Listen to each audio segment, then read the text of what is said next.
Now that we're nice and level and we understand that the body is going to swing the arms, now we have to get connected. After you take your stance, you want to get the ball in between the left heel and the middle of your stance.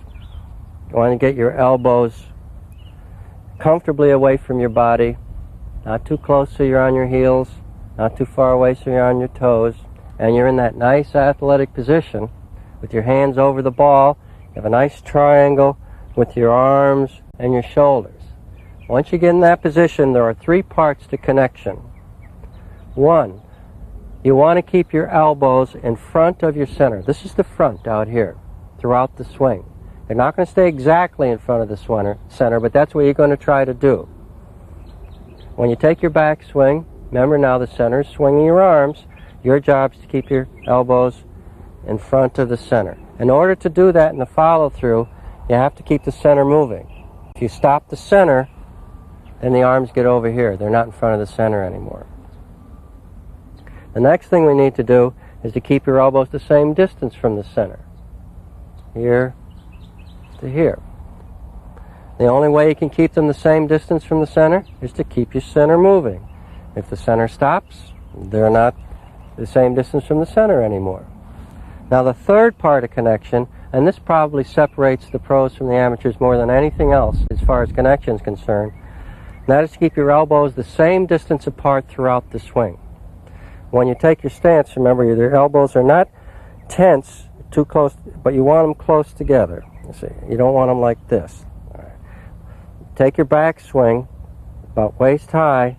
In order to keep your elbows connected, the right arm has to fold. Now your elbows are close together and connected. This is not connected. This is connected. We don't tell you to keep your left arm straight. We do tell you is keep your elbows connected. Now in the hitting area, if you keep your elbows connected, you notice the left arm has to rotate and the right arm crosses the left. Otherwise, they're disconnected. And look what it does to the club face.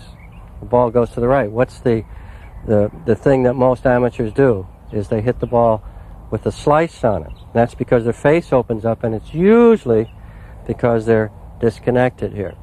But if you keep your elbows together, the left arm rotates, the right crosses the left, and you finish with your elbows close together. So there's three parts to connection.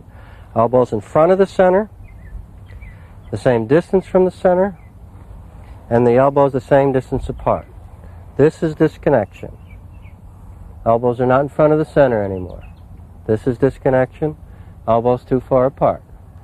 This is a chicken wing. No chicken wings. This is connection. At the address, note the triangle the shoulder and arms create in front of the center. The hands are in line with the ball, the elbows close together but not tense. The center initiates the backswing, the elbows staying in front of the center. About waist high, the right arm and wrist start to hinge, keeping the elbows together. At the top of the backswing, the center is behind the ball. The right arm and wrists are fully hinged. The center initiates the forward swing. The elbows stay the same distance apart, in front of the center, and the same distance from the center as much as possible. In the hitting area, the connection of the elbows creates the crossover or rotation of the arms. The follow-through shows the center past the original ball position, facing the target with the elbows still in front of the center. The swing is completed in a relaxed, finished position.